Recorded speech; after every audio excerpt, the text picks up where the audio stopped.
Hats, haircuts, and tattoos. This was a tweet recently by James Clear, and it's 3 things that I happen to have. All right? Hats, haircuts, and tattoos. It talks about decision making and the importance of decision making and the critical outcomes of decision making. So he talks about hats. Try one on. If you like it, keep it. If you don't like it, get another one. Easy changes, right? Some decisions are easy that way. Try it. If it works, great. If it doesn't work, or try to fix it. If you can't fix it, get rid of it. But they're easy decisions, right? They don't disrupt the flow. They're not hurting anyone. They're just part of the normal flow of any kind of day or workflow. The other one, haircuts. Haircuts, right? Sometimes you get a great one. Sometimes you get one you don't like. What happens when you don't like one? Well, you wait for it to grow out, if you can grow it out, right? And then you fix it. So it takes a little bit longer, right? It's a little bit more disruptive. You might be embarrassed for a few weeks or something till it grows out, but you can get over. In the big scheme of things, it's pretty easily fixed. So what decisions are like haircuts?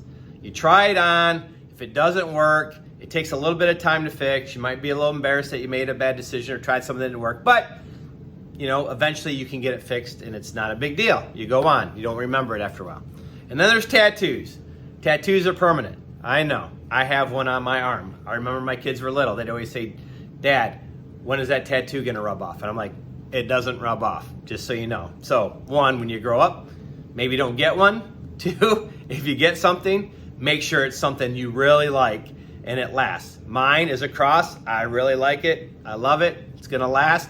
So I'm glad that I have it, right? But it's not just something on a whim that I pulled out of a book, like a buddy of mine did. And now you're wearing it for the rest of your life, and it was on a whim. And so decisions like this in business too. What are the tattoo decisions? The ones that are more permanent, that if you don't like it, it's hard to change. And if you do have to remove it, maybe it's gonna leave a scar or it's gonna leave a mark, right? So I think it's just a really cool way to bucket decisions, because some people are challenged in making decisions. I know some people that just don't like making decisions very well. And so if you bucket it in those hats, haircuts, and tattoos, maybe that'll leave some of it. In the hats and the haircuts, man, make those decisions. They shouldn't take up too much of your time. Make them, see what happens. If they work, great. If they don't work, fix it. If you can't fix it, then get rid of it. The tattoo decisions, those are the ones you should take your time, really think about, get other people's points of view, get other people's opinions, sleep on it, really make sure the decision, and then once you make sure to either do it or don't do it, go with it and live with it.